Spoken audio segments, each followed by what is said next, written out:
me suis lancé après y avoir réfléchi pendant de longues semaines, après avoir échangé avec quelques personnes de l'écosystème. Je me suis offert un mic, donc un Mutant Ape Yacht Club, qui est la sous-collection des Bored Ape Yacht Club de la société Yuga Labs.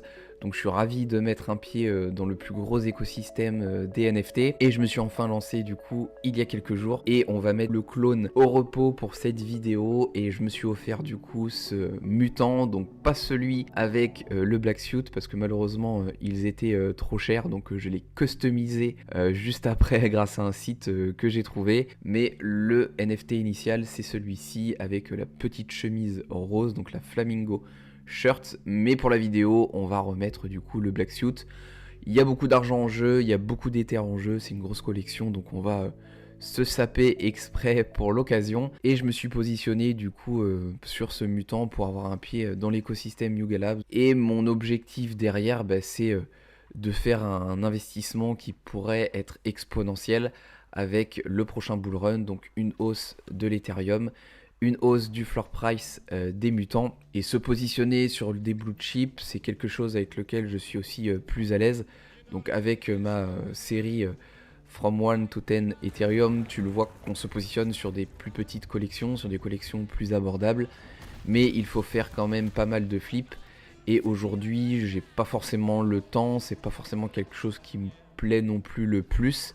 D'où le fait aussi d'aller déléguer les flips grâce au bot de trading que je t'ai présenté. En revanche, aller me positionner sur des plus grosses collections et du coup être, on va dire, moins dynamique, et aussi le stacker et du coup obtenir des rendements comme je t'ai l'expliqué dans la seconde partie de la vidéo, c'est quelque chose qui me ressemble plus. Et oui, j'ai pu me le permettre, mais si demain on fait x2 avec un NFT à 5 Ethers ou x2 avec un NFT à 0,2 Ether, le résultat va être totalement différent. Et aujourd'hui j'ai la chance de pouvoir me le permettre, d'où ce choix. Donc comment j'ai ensuite choisi mon NFT? Donc je me suis quand même rapproché du floor price parce que c'est une sacrée somme. Et les mutants sont quand même pas les NFT les plus beaux, on va pas se mentir, il est plus facile de choisir un Clonix qu'un mutant. Et au-delà du fait qu'il y en a pas mal qui me plaisaient pas, ensuite ce qui est un peu frustrant, c'est que les couleurs du fond du NFT sont pas forcément ultra belles non plus. Alors comme j'ai pu le faire sur mon NFT actuel, j'aurais pu changer le fond, j'aurais pu changer également la tenue. Néanmoins je voulais qu'il me plaise un minimum, et surtout avec un prix pareil, on veut quand même un NFT qui nous convient. Donc j'ai assez rapidement flashé sur celui-ci, et il y en avait un autre que j'aimais bien, qui faisait un peu plus pirate avec des bretelles, celui-ci. Néanmoins, bon, voilà, j'ai fait mon choix, et après j'ai continué un petit peu de scroller, mais on se rapprochait des 6 Ethers, et 0,2 Ether de plus avec un Ether à 2000 balles, ça coûte quand même pas mal d'argent, parce que moi les Ethers, je les ai pas depuis plusieurs années, je les ai pas achetés 100 $, mais à un peu moins de 2000, donc ça piquait. Donc je me suis orienté vers ce NFT, j'avais regardé le floor price de toute façon depuis plusieurs jours, plusieurs semaines. C'était quand même assez rare qu'il y en ait un qui me plaise. J'aurais plutôt préféré acheter un qui avait directement un black suit, mais c'était beaucoup plus cher. Et ça y est, la transaction a été validée.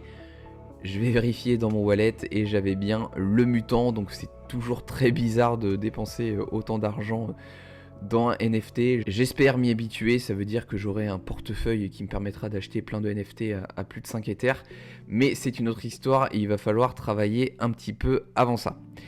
Donc comme je te le sous-entendais dans le début de la vidéo, ce NFT, on va le faire travailler, et on va le faire travailler en le stackant. On peut le stacker sur un site qui s'appelle apestake.io, je te le présenterai juste après, afin de stacker du coup notre NFT. Et en stackant notre NFT, on va gagner du ApeCoin. Donc si tu es nouveau sur la chaîne, tu ne l'as peut-être pas vu, mais je suis investi dans l'ApeCoin DAO, donc j'ai notamment évoqué les gains de Ape et leur utilité à plusieurs reprises sur la chaîne. L'ApeCoin est le token de gouvernance de Yuga Labs, il va avoir plusieurs utilités dans le métaverse de Yuga Labs, mais pas que.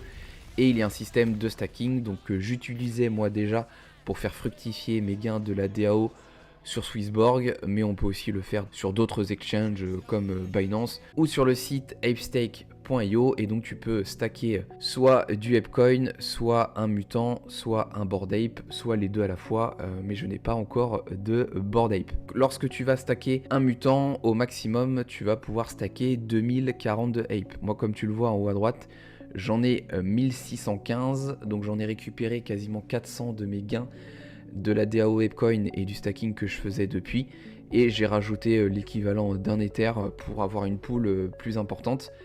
Tu peux stacker du coup moins de Ape que les 2042 qui est le plafond, mais tu ne peux pas en stacker plus. Donc si j'avais par exemple 3042 Ape, je pourrais en stacker 2042 avec le mutant et 1000 avec la pool d'ApeCoin. Donc 24 heures après, je suis retourné sur apestake.io pour te montrer qu'au bout de 24 heures, j'avais gagné un peu plus que 3 apes, et là j'ai la possibilité de les récupérer, donc de les claim ou de les laisser pour le moment, mais je pense que j'irai les claim une fois par mois, sachant que le claim sur Ethereum, ça coûte toujours des frais et ça peut aller super vite. Donc afin de nous projeter, toi comme moi, sur les gains du stacking d'un mutant, je t'ai préparé un petit tableau pour analyser les gains quotidiens, hebdomadaires, mensuels et annuels, et surtout par rapport à la variable la plus importante qui va être le cours du Ape. Je l'ai bien vu évoluer sur ces derniers mois, car quand je suis rentré dans la DAO d'ApeCoin en avril-mai, le Ape était aux alentours des 4 $.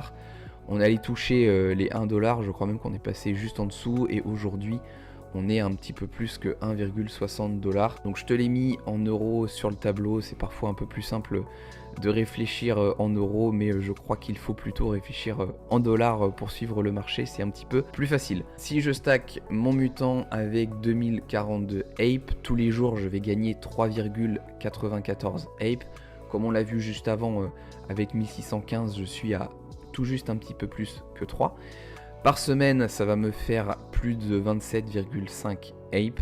Par mois, plus de 118, et par an, plus de 1438. Si mon Ape il est à 50 centimes, je vais gagner que 1,97 par jour, 13,79 par mois, 13,79 par semaine, 59,10 par mois et 719 par an. Donc si on se rapproche un peu plus de ce qui existe aujourd'hui, on serait entre les 1 € et les 2 €. Donc on va réfléchir peut-être par mois et pas par an, ça nous amène beaucoup trop loin dans la timeline. Donc aujourd'hui, avec le cours actuel, je serai entre 27 et 55, donc on serait autour des 40 € par semaine, et ça ferait environ 200 € par mois, un petit peu moins. Et pour rigoler, j'ai mis l'ATH de l'ApeCoin tout à droite, et l'ATH était à 22,50, donc ça fait rêver. Je n'y crois pas trop parce que c'était au sommet de la hype, et en plus il y a eu vraiment un pic et c'est retombé aussi. Je ne pense pas que ça puisse remonter aussi haut à la vue de la courbe et au-delà du graphique. Il faut savoir qu'il y a pas mal de hype qui ont été distribués depuis, que le stacking aussi va durer 3 ans et qu'on va entamer la deuxième année, et que les rendements vont baisser en fait parce que la première année il y a eu 100 millions de hype de distribuer, la deuxième il y en aura 50 millions, et la dernière il y en aura 25 si je ne dis pas de bêtises. Mais ça me faisait rire de faire le calcul, et ça fait rêver parce que du coup on serait à quasiment 90 € par jour, 600 par semaine, on se sortirait un bon salaire par mois.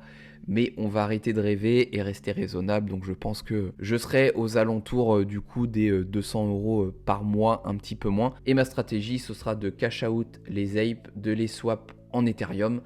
D'une part pour me désexposer de l'écosystème Yuga Labs, et d'autre part pour récupérer un petit peu d'Ethereum par rapport à mon investissement. Donc je vais conclure cette vidéo ici. Donc je suis ravi d'avoir mis un pied dans l'écosystème. Je vais du coup faire travailler ce mutant. Je te tiendrai aussi au courant des gains après plusieurs mois. Donc on verra comment évoluer les gains, notamment vis-à-vis du fait que je vais passer de 1600 à 2042 Ape dans les semaines à venir, du fait aussi que le cours du Ape va pouvoir pas mal varier. Donc n'hésite pas à me dire en commentaire ce que tu as pensé de cette vidéo.